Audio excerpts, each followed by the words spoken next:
Dear Problema, hanga ako sa'yo dahil lahat ng pag-iwas at pagtataboy ay ginawa ko na. Pero nanatili ka pa rin sa tabi ko. Wow. Buti ka pa tumatagal at hindi nang iiwan kahit bad mood pa ako dahil sa'yo. Kaya lang, napapagod na talaga ako sa'yo. Pwede bang tantanan mo na ako? I-give up mo na ako, please.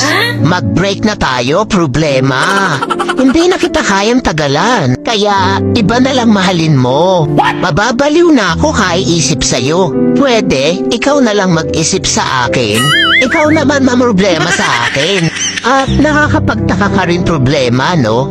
Dahil wala namang nangyayari sa atin. Bakit nagkaanak ka? Dumami ka pa talaga. Hindi akin yan. Nagawa mo rin pala talaga akong lokohin, ha? P.S. Huwag mo na ako sundan o hanapin pa. Wala akong pananagutan sa'yo. Nagmamahal. Stress.